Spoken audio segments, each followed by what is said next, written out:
Hi everyone, in the last video we added a button to our project UI, and in this video we are going to connect that button to the Kotlin code using findViewById to make it do something. So let's start. First open the project that was created in previous video and then open activity main.xml.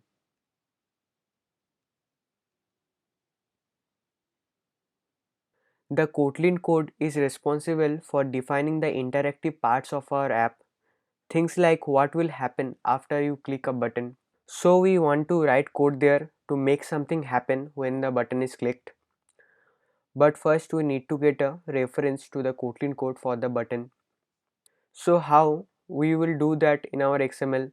As I mentioned in earlier videos, the layout inflation process makes a bunch of Kotlin view objects and memory from this XML description. Our inflated view objects are organized as a view hierarchy tree, which is a tree of views that matches the structure of our layout XML file. In this case, the linear layout is the root of a tree with two children, a text view and a button. The activity gets the reference to this entire view hierarchy tree.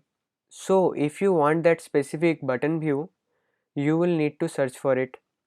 Now this is a pretty simple layout, but for more complex app, the view hierarchy could be very complex and have a lot of buttons. Therefore, you need a way to uniquely identify the specific button that you are actually interested in. So in the XML, you can give a unique ID to your view. You could use whatever unique ID you like, but I prefer putting a word about what the view is actually for, followed by an underscore and then the view type.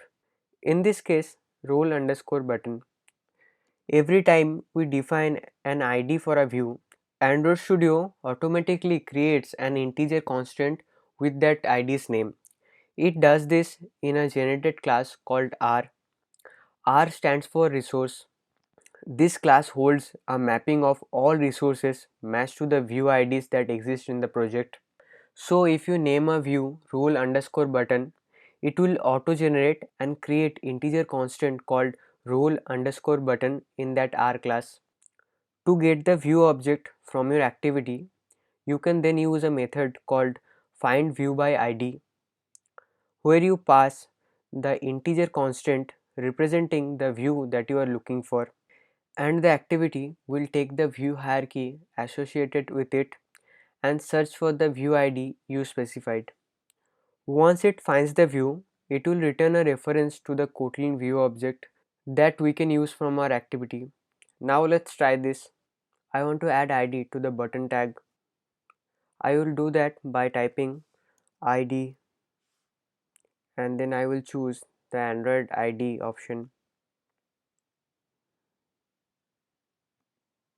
When you are adding a new ID, you start off with this symbol plus ID and then you type whatever you want the ID to be. In this case, I am going to use role underscore button.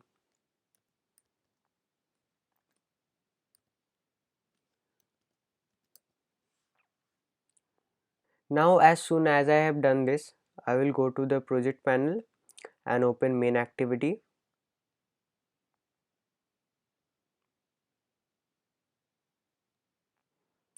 Then I am going to create a val called role button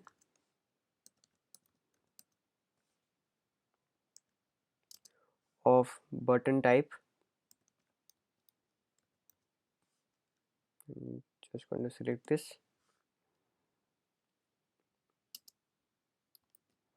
which will be equal to find view by ID. Just select this. Now we need to pass the view ID here.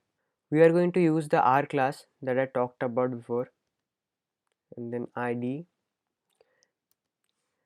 and then the ID that we just created, which is role underscore button. I want you to notice how role underscore button appears as a part of autocomplete. That's because the R class already knows the ID and is ready to link us with that view. So just select it.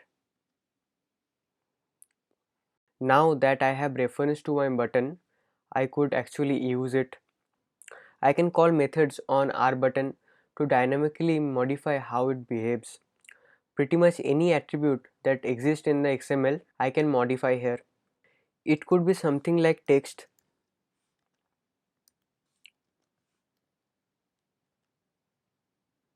I can change the text that the button shows dynamically.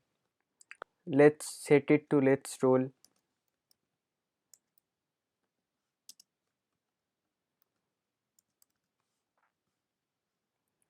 Now we can run the app and see how it looks. Great, now you can see we have changed the text in the button from our Kotlin code. In the next video, I will show you how to execute a function when a button is clicked.